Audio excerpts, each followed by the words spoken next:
Good evening all of you. आप सभी को बेटा कॉम्पिटेटिव क्लासेज के यूट्यूब चैनल पे मैं आलोक स्वागत करता हूं। आज स्पेशल बायो सीरीज 11 जो कि आपके लिए काफ़ी इम्पॉर्टेंट है, जिसका टॉपिक कवक यानी कि फंगी है। आप सभी ध्यान से क्लास को फॉलो करें। आपके एग्ज़ाम के दृष्टि से काफ़ी ये इम्पॉर्टेंट टॉपिक है। और आप जो कोई भी कंपटीशन की तैयारी करते हैं, चाहे एसएससी, रेलवे, बीपीएससी, दरोगा, पुलिस एंड अन्य कम्पिटिटिव एग्ज़ाम है, ये सारे कम्पिटिटिव एग्ज़ाम के लिए ये स्पेशल सीरीज काफ़ी इम्पॉर्टेंट है। इसलिए आप सभी ज़रूर समय से क्लास को ज्वाइन करें और अंत तक बने रहें। लाइव चैट में आंसर करें, जितने भी क्वेश्चन जाएं सारे क्वेश्चन का आंसर लाइव चैट में आप सभी करें, ताकि इससे आपको जो भी डाउट हो, जो डर हो, वो सारा डर आपको समाप्त हो जाए और आप एग्ज़ाम में बेहतर कर सकें। इसलिए सभी लोग समय से क्लास को फॉलो करें। आज हम लोग कवक फंगी से रिलेटेड कुछ इम्पॉर्टेंट क्वेश्चन को देखेंगे और आप सभी जो लोग भी पढ़े होंगे उनके लिए काफ़ी आसान लगेगा। जो लोग नहीं पढ़े होंगे वो भी सीखें, और जो लोग पढ़ लिए हैं, सब्जेक्टिव पढ़े हैं, वो कोशिश करें कि अपने तैयारी को एक बार फिर से रिकॉल करने का आपको मौका मिल रहा है और आप रिकॉल बेहतर ढंग से करें, ताकि आपको काफ़ी फ़ायदा हो सके।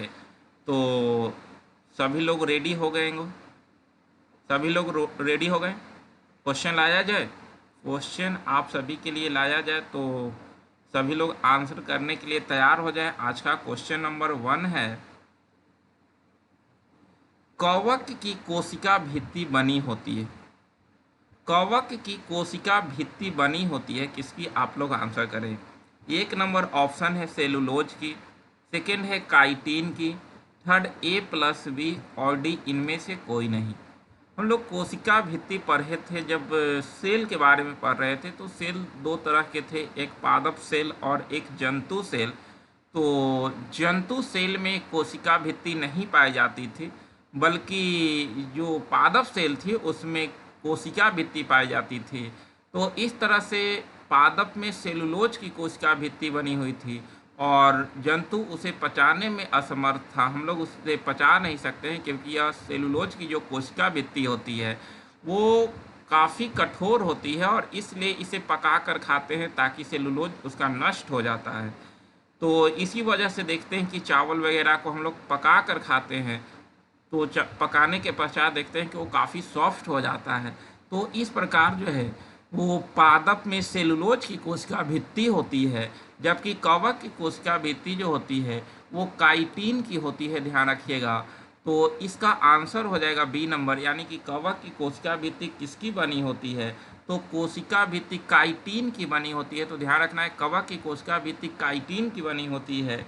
और एक बात और आप ध्यान रखेंगे कि कवक अपना भोजन जो है वो ग्लाइकोजेन के रूप में संचित रखता है। जैसे मानव भी, जंतु भी अपना अधिक ग्लूकोज को ग्लाइकोजेन में संचित कर देता है, उसी प्रकार कवक भी अधिक ग्लूकोज को ग्लाइकोजेन में संचित रखता है, ताकि फ्यूचर में ग्लूकोज की कमी हो तो ग्लाइकोजेन से फिर से ग्लूकोज में तोड़कर शरीर को ऊर्जा प्राप्त कर सके। तो इस प्रकार आपको ध्यान रखना है कि कवक की कोशिका भित्ति बनी होती है काइटिन की, और कवक अपना भोजन ग्लाइकोजेन के रूप में संचित रखते हैं। तो ये दोनों पॉइंट आप यहाँ से ध्यान रखेंगे। अगला क्वेश्चन है 2 नंबर, कि निम्न में कौन मृतोपजीवी है? कौन मृतोपजीवी है? आप लोग को आंसर करना है। एक नंबर ऑप्शन है मोर्चेला, जिसे मशरूम कहते हैं। सेकेंड है पेनिसिलियम, नेक्स्ट है ए प्लस बी और नेक्स्ट है लाइकेन। तो कौन मृतोपजीवी है? ध्यान रखेंगे, पोषण के आधार पर कवक 3 प्रकार के होते हैं। एक मृतोपजीवी होते हैं, दूसरा परजीवी होते हैं और तीसरा सहजीवी होते हैं। तो मृतोपजीवी इसमें से कौन है? आप लोग को आंसर बताना है कि इसमें से मृतोपजीवी कवक कौन है। तो ध्यान रखेंगे, इसका आंसर हो जाएगा आपका ए प्लस बी, यानी कि मोर्चेला और पेनिसिलियम जो होते हैं वो मृतोपजीवी होते हैं। मृतोपजीवी ध्यान रखेंगे वो कवक होते हैं जो अपना भोजन जो है वो सड़े गले कार्बनिक पदार्थों से प्राप्त करते हैं। यानी कि सड़े गले कार्बनिक पदार्थों से अपना भोजन प्राप्त करते हैं, उसे मृतोपजीवी कवक कहा जाता है। और उसी में आपका मोर्चेला यानी कि मशरूम और पेनिसिलियम आते हैं, आपको ध्यान रखना है। तो इस प्रकार इसका आंसर हो जाएगा A+B यानी कि मोर्चेला और पेनिसिलियम। क्वेश्चन नंबर 3 है कि निम्न में कौन सहजीवी है। अभी हम लोग मृतोपजीवी देखें, इसमें से कह रहा है कि इसमें से कौन सहजीवी है, आप लोग को आंसर करना है। 1 नंबर ऑप्शन है मोर्चेला, सेकेंड है पेनिसिलियम, थर्ड है पक्सिनिया और नेक्स्ट है लाइकेन। तो इनमें कौन सहजीवी है, आप लोग को आंसर करना है। सहजीवी, सहजीवी के मतलब आप समझ सकते हैं कि वे कवक जो दूसरे पौधे के साथ उगते हैं एवं एक दूसरे को लाभ पहुंचाते हैं, यानी कि एक दूसरे को प्रॉफिट पहुंचाते हैं, इसे सहजीवी कहते हैं। यानी कि दोनों एक साथ उगते हैं और दोनों एक दूसरे को प्रॉफिट देते हैं, उसे कहा जाता है सहजीवी। तो इसमें से कौन सहजीवी है, आपको आंसर बताना है। तो ध्यान रहे, इसका आंसर हो जाएगा लाइकेन।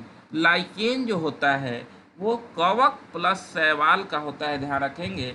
कवक प्लस शैवाल लाइकेन कहलाता है और इसका अध्ययन लाइकेनोलॉजी कहलाता है, जो हम लोग पीछे पढ़ चुके हैं। और ये दोनों एक दूसरे को प्रॉफिट देते हैं। तो इस प्रकार लाइकेन सहजीवी है, मोर्चेला और पेनिसिलियम जो है वो मृतोपजीवी है। और आपका नेक्स्ट क्वेश्चन है कि निम्न में कौन परजीवी है। तो ये क्वेश्चन तो आपके लिए काफ़ी आसान हो गया, क्योंकि यहाँ से आप ऑप्शन को अलग करके आप आंसर निकाल सकते हैं। तो ऑप्शन है 1 नंबर मोर्चेला, सेकेंड है पेनिसिलियम, थर्ड है पक्सिनिया और फोर्थ है लाइकेन। तो इसमें कौन परजीवी है, तो ध्यान रहे परजीवी जो है, परजीवी में वैसे कवक आते हैं जो जंतु एवं पादप की कोशिकाओं में रहकर अपना भोजन प्राप्त करते हैं। जंतु एवं पादप कोशिका में रहकर अपना भोजन प्राप्त करते हैं, उसे कहते हैं परजीवी। हम लोग मृतोपजीवी में देखे थे कि जो है मृत कार्बनिक पदार्थों से अपना भोजन ग्रहण करते हैं। सहजीवी में देखे कि दोनों एक दूसरे को लाभ पहुंचाता है। और तीसरा परजीवी है जो कि पादप एवं जंतु कोशिका के अंदर रहकर अपना भोजन प्राप्त करता है, उसे परजीवी कहा जाता है। और इसके अंतर्गत आता है पक्सिनिया। पक्सिनिया जो है वो आपका परजीवी कवक है, ध्यान रखेंगे। तो इस प्रकार ये चारों ऑप्शन आप सभी का क्लियर हो गया होगा। इस प्रकार आप सभी क्लियर करते चले, आपका कॉन्सेप्ट बनते जाएगा और आप एग्जाम में बेहतर करेंगे। इसके लिए आप जो है वो सिर्फ टिके रहें, आप क्लास में टिके रहें, डेली कुछ ना कुछ सीखेंगे। अब जो है बहुत लोग आते हैं, अटेंडेंस बनाते हैं, चले जाते हैं। बहुत लोग लास्ट में आते हैं कि सर हमें देख लेंगे। तो डर से आप नहीं पढ़ सकते हैं। आप अगर डरते हैं, डर कर क्लास ज्वाइन करते हैं, तो उससे आपको कोई प्रॉफिट नहीं होगा। अगर आप में डर नहीं है, आप अपने शौक़ से पढ़ाई कर रहे हैं, तो आपको फ़ायदा होगा, अन्यथा डर कर पढ़ाई नहीं होती है। तो मैं वैसे लोगों को सलाह दूंगा कि जो डर के वजह से यहाँ पर आते हैं, वो इससे अच्छा है कि आप क्लास नहीं करें, वही अच्छा रहेगा। डर से पढ़ाई नहीं होता है, पढ़ाई कभी भी शौक़ से होता है। आप कोई भी काम करते हैं तो डर से करेंगे तो आप विजय नहीं होंगे, आप शौक़ से करेंगे तभी आप विजय हो सकते हैं। इसलिए डरिए नहीं, आप शौक़ से आइए। तो आपका BCC के YouTube चैनल पे स्वागत है। अन्यथा आप डर से आ रहे हैं तो आपका जो है कोई स्वागत नहीं है। आप जाइए, जिधर आपको आपका ज़रूरत है वहाँ पर अपनी ज़रूरत को पूरा कीजिए, वो ज़्यादा ज़रूरी होगा आप सभी के लिए। तो इस प्रकार, और जो लोग शौक़ से आ रहे हैं उन सभी का वेलकम है। आप सभी आइए और अपने तैयारी को बेहतर बनाइए और एग्ज़ाम को क्रैक कीजिए। क्वेश्चन नंबर 5 है कि निम्न में कौन सा रोग कवक से होने वाला नहीं है। इसमें से कौन सा बीमारी है जो कि कवक से नहीं होता है। ऑप्शन नंबर 1 है दम्मा, सेकेंड है एथलीट फुट, थर्ड है दाद और नेक्स्ट है डिसेंट्री। अब इसका आंसर करें आप सभी लोग, इसमें से कौन सा रोग जो है वो कवक से होने वाला नहीं। सभी लोग आंसर करें, सभी लोग आंसर करें। तो ध्यान रहे, दम्मा, एथलीट फुट और दाद, ये तीनों कवक से होने वाला रोग है, जबकि डिसेंट्री जो है ये आपका बैक्टीरिया से होने वाली बीमारी है। तो इस प्रकार आप ध्यान रखेंगे। बाकी के जो रोग हैं, दम्मा जिसके कवक का नाम है एस्परजिलस फ्यूमिगेट्स, एस्परजिलस फ्यूमिगेट्स इसके कवक का नाम है। तो दम्मा या अस्थमा इसी बीमारी को कहते हैं और इसके कवक का नाम एस्परजिलस फ्यूमिगेट्स है। सेकेंड है एथलीट फुट, इसका जो है कवक टीनिया पेडिस होता है। एथलीट फुट का जो कवक होता है वो टीनिया पेडिस होता है। दाद ये भी कवक से होने वाला बीमारी है या इसे दिनार भी कहा जाता है और इसके कवक का नाम ट्राइकोफैटन लेस्कोसम है। ट्राइकोफैटन लेस्कोसम इसके कवक का नाम है। तो इस प्रकार ये तीनों कवक से होने वाला रोग है, जबकि डिसेंट्री जो है वो बैक्टीरिया से होने वाली बीमारी है, ध्यान रखना है। क्वेश्चन नंबर 6 है कि इनमें से कौन सा रोग कवक से होने वाला नहीं है। क्वेश्चन सेम है, ऑप्शन बदल जाएगा, यहाँ पे आप लोग को आंसर करना है। कौन सा रोग कवक से होने वाला नहीं है? ऑप्शन है खाज, सेकेंड है एथलीट फुट, नेक्स्ट है आपका प्लेग और नेक्स्ट है दम्मा। अब इसका आंसर करें आप सभी लोग इसका आंसर करें तो ध्यान रखेंगे आपका प्लेग जो है वो कल ही देखे थे कि ये जीवाणु से होने वाला रोग है और इसके जीवाणु का नाम पास्चुरेला पेस्टिस है। तो प्लेग को छोड़कर खाज, एथलीट फुट और दम्मा ये सब आपका जो है वो कवक से होने वाला बीमारी है, ध्यान रखेंगे। खाज के कवक का नाम है आपका, ध्यान रखेंगे, खाज या जो है वो जो खुजली होता है उसे एकेरस एस्केबिज इसके कवक का नाम है। एकेरस एस्केबिज इसके कवक का नाम है। वहीं एथलीट फुट का टीनिया पेडिस कवक है। एथलीट फुट का कवक जो है वो टीनिया पेडिस है और आपका दम्मा का जो है वो एस्परजिलस फ्यूमिगेट्स है। तो ये सारा पॉइंट आप ध्यान रखेंगे, काफ़ी इंपॉर्टेंट क्वेश्चन है कवक से। अगला क्वेश्चन है, गन्ने का रेड रॉट रोग होता है, यानी कि ये पादप रोग है। पादप में जो है गन्ने में आपका रेड रॉट रोग होता है। ये किससे होता है आप लोग को आंसर करना है। सभी लोग इसका आंसर करेंगे। एक नंबर ऑप्शन है कवक, सेकेंड है जीवाणु, थर्ड है विषाणु और नेक्स्ट है इनमें से कोई नहीं। तो गन्ने का रेड रॉट रोग होता है किससे, आप लोग आंसर करें। सभी लोग इसका आंसर करें, काफ़ी इंपॉर्टेंट क्वेश्चन है, सभी लोग इसका आंसर करें। एक नंबर ऑप्शन है कवक, सेकेंड है आपका जीवाणु, नेक्स्ट है विषाणु और उसके बाद है इनमें से कोई नहीं। तो गन्ने का रेड रॉट रोग होती है किसके वजह से, आप लोग इसका आंसर करें। सभी लोग आंसर करें, जितने लोग जुड़े हुए हैं कोशिश करें सभी लोग आंसर करें। गन्ने का रेड रॉट रोग, सरसों में सफ़ेद रस्ट रोग होता है एक। तो ये सब क्वेश्चन का आंसर आप सभी लोग करें, सभी लोग इसका आंसर करें। गन्ने का रेड रॉट रोग, सरसों का सफ़ेद रस्ट रोग, गेहूं का ढिल्ला असमट, गेहूं का किट्टू रोग, ये सब बीमारी है। तो ध्यान रखेंगे कि गन्ने का रेड रॉट रोग जो होता है वो कवक से होने वाला बीमारी है, ध्यान रखना है। कवक द्वारा पौधे में होने वाला ये सब बीमारी है, ध्यान रखना है। क्वेश्चन नंबर 8 है कि जीवाणु भोजी हैं। जीवाणु भोजी, ऑप्शन है विषाणु को संक्रमित करने वाला जीवाणु, सेकेंड है जीवाणु को संक्रमित करने वाला विषाणु, थर्ड है नवनिर्मित जीवाणु और नेक्स्ट इनमें से कोई नहीं। तो जीवाणु भोजी यानी कि इंग्लिश में इसे कहेंगे बैक्टीरियोफेज। बैक्टीरियोफेज इसमें से कौन है, जीवाणु भोजी कौन है, सभी लोग आंसर करें, सभी लोग आंसर करें।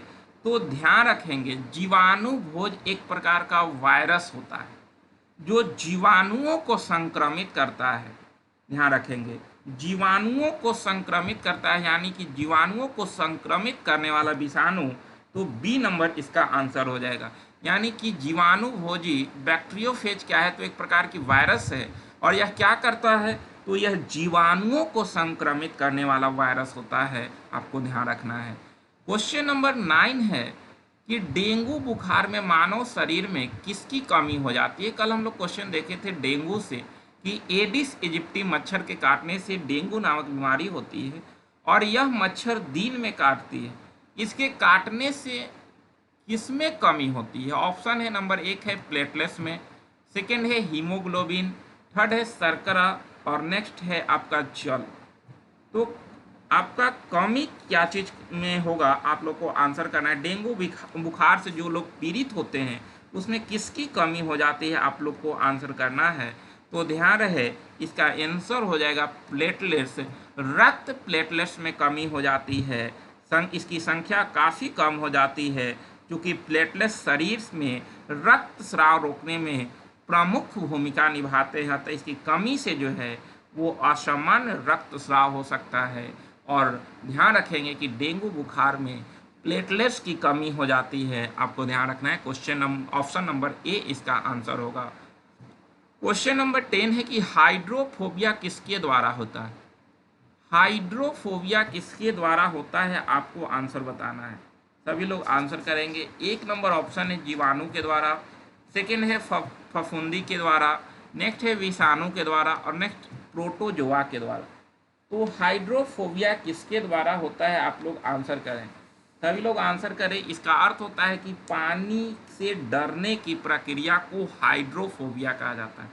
पानी से डरने की प्रक्रिया को हाइड्रोफोबिया कहा जाता है। और इस रोग से जो ग्रसित होता है वो पानी से डरता है, तो तैरने से घबराएगा, समुद्र के पास जाने से घबराता है। तो इस तरह से ध्यान रखेंगे कि हाइड्रोफोबिया जो है वो रेबीज का ही पुराना नाम है। तो इसका आंसर ध्यान रखेंगे विषाणु के द्वारा होगा। हम पिछले क्लास में भी ऐसे क्वेश्चन देखे थे हाइड्रोफोबिया, तो विषाणु के द्वारा होता है, ध्यान रखना है।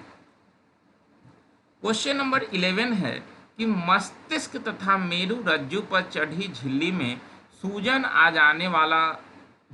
जाने से होने वाला रोग कौन है। बहुत अच्छा क्वेश्चन है। इसका आंसर आप सभी लोग बताएंगे कि मस्तिष्क तथा मेरु रज्जु, आप मेरु रज्जु के बारे में पढ़े होंगे जो कि पीछे होता है।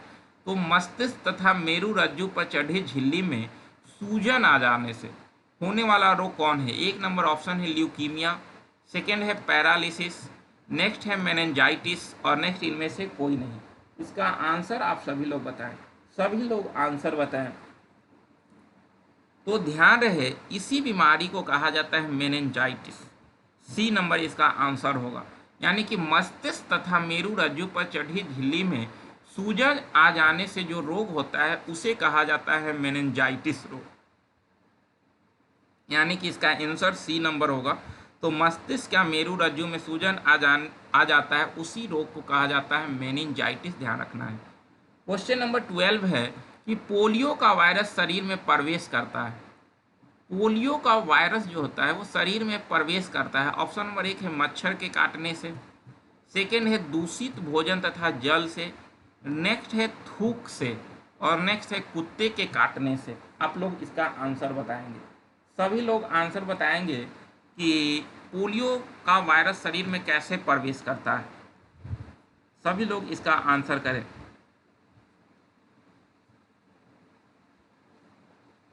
तो ध्यान रहे इसका आंसर हो जाएगा बी नंबर, दूषित भोजन तथा जल से। यानी कि पोलियो जो है वो वायरस से होने वाली बीमारी है, और यह शरीर में कैसे प्रवेश करता है, तो दूषित भोजन तथा जल से ये शरीर में प्रवेश कर जाता है, और इस तरह से तंत्रिका तंत्र को प्रभावित करने लगता है, तंत्रिका ऊतक को नष्ट कर देता है, और परिणाम स्वरूप मस्तिष्क पेशियों को कार्य करने का जो निर्देश देता है उस तंत्रिकाओं तक जो वो तंत्रिकाएं वहां तक पहुंचने में असक्षम हो जाते हैं, तंत्रिकाएं नष्ट हो जाते हैं। तो ध्यान रखेंगे कि पोलियो का वायरस शरीर में कैसे प्रवेश करता है, तो दूषित भोजन तथा जल से पोलियो का वायरस शरीर में प्रवेश करता है, ध्यान रखना है। क्वेश्चन नंबर 13 है कि पोलियो के टीके की खोज किसने किया था। पोलियो के टीके की खोज किसने किया, आप लोग आंसर बताएंगे। ऑप्शन है एडवर्ड जेनर, सेकेंड है जोन्स साल्क, नेक्स्ट है रॉबर्ट कोच, और नेक्स्ट इनमें से कोई नहीं। सभी लोग इसका आंसर करेंगे। पोलियो के टीके की खोज किसने किया था, सभी लोग आंसर करें।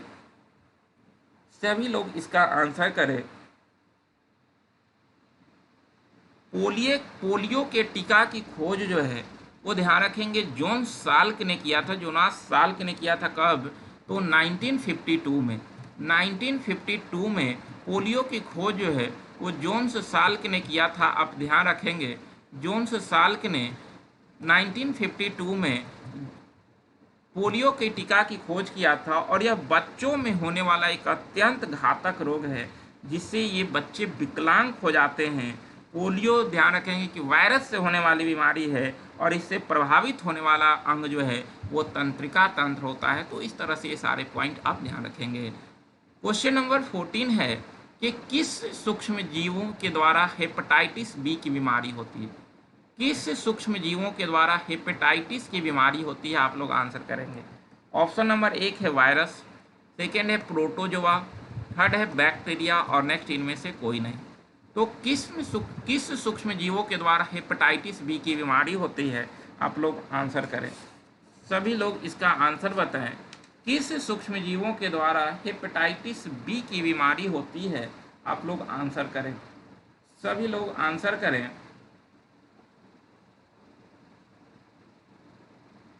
तो ध्यान रहे इसका आंसर हो जाएगा इसका आंसर हो जाएगा हेपेटाइटिस बी की बीमारी जो है वो वायरस के द्वारा होता है। 1 नंबर इसका आंसर होगा। ध्यान रखेंगे हेपेटाइटिस बी जो है एक संक्रामक रोग है और यह हेपेटाइटिस बी के नाम से जाना जाता है।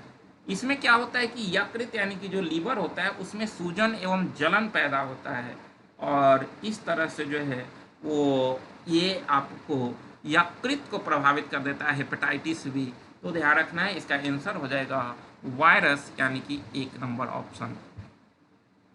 अगला क्वेश्चन है एड्स विषाणु में होता है। एड्स से रिलेटेड कुछ क्वेश्चन और हम लोग देखे थे। क्वेश्चन है कि एड्स विषाणु में होता है क्या। ऑप्शन नंबर 1 है डीएनए प्लस प्रोटीन, सेकेंड है आरएनए प्लस डीएनए और नेक्स्ट है आरएनए प्लस प्रोटीन और नेक्स्ट है केवल डीएनए।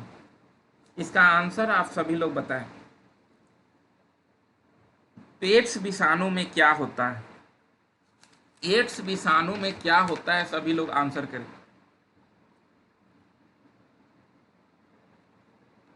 तो ध्यान रहे इसका आंसर हो जाएगा आपका एड्स विषाणु में जो है वो आरएनए प्लस प्रोटीन होता है यानी कि सी नंबर आंसर होगा। आरएनए प्लस प्रोटीन, इसे रेट्रो वायरस कहा जाता है। ध्यान रखेंगे एड्स विषाणु में जो होता है आरएनए प्लस प्रोटीन होता है और इसे रेट्रो वायरस कहा जाता है। आरएनए के निर्माण के लिए आनुवांशिक सूचनाएं देने वाले वायरस के प्रकार को रेट्रो वायरस कहते हैं। यानी कि पॉइंट ध्यान रखिएगा, आरएनए के निर्माण के लिए आनुवांशिक सूचनाएं देने वाले वायरस के प्रकार को रेट्रो वायरस कहते हैं और यह एचआईवी धनात्मक एकल रेशे वाले आरएनए की 2 प्रतियों से मिलकर बना होता है। तो ध्यान रखेंगे कि एड्स विषाणु में होता है क्या, तो आरएनए प्लस प्रोटीन होता है। इस प्रकार इसे आप ध्यान रखेंगे, इसका आंसर सी नंबर हो जाएगा। तो इस प्रकार आज आपके लिए कुल 15 इम्पॉर्टेंट क्वेश्चन थे। आप सभी इसे 1-2 बार देखें ताकि आपका पूरा बायो सही हो जाए। अभी तक बायो सीरीज में कुल 11 वीडियो आज लेकर गया है। आप सभी से रिकॉल करें। आपको जो है एक टेस्ट भी देना पड़ेगा। हर 10 वीडियो के बाद एक टेस्ट होगा, आप सभी उस टेस्ट में ज़रूर शामिल होंगे। तो इसके लिए आप सभी तैयारी बेहतर करें ताकि आप टेस्ट में बेहतर प्रदर्शन कर सकें। तो सभी लोग समय से ज्वाइन करें और लास्ट तक बने रहें, क्लास को करें, काफ़ी फ़ायदा होगा। एग्ज़ाम में बैठेंगे तभी आपको प्रॉफिट पता चलेगा। तो इसलिए आप सभी ज़रूर समय से क्लास को फॉलो करते रहें, काफ़ी बेहतर होगा। तो आज यहीं तक, फिर मिलते हैं नेक्स्ट क्लास में। आप सभी को बहुत बहुत धन्यवाद यहाँ तक पहुँचने में, यहाँ आज तक क्लास करने में जो लोग डेली बने रहते हैं उन सभी को मेरे तरफ से जो है वो खासकर बहुत बहुत धन्यवाद कि आप सभी जो है क्लास को फॉलो करते हैं और आगे भी आप बेहतर करने की कोशिश करेंगे। तो ठीक है, मिलते हैं नेक्स्ट क्लास में। आप सभी को बहुत बहुत धन्यवाद। गुड नाइट, सभी लोगों को गुड नाइट।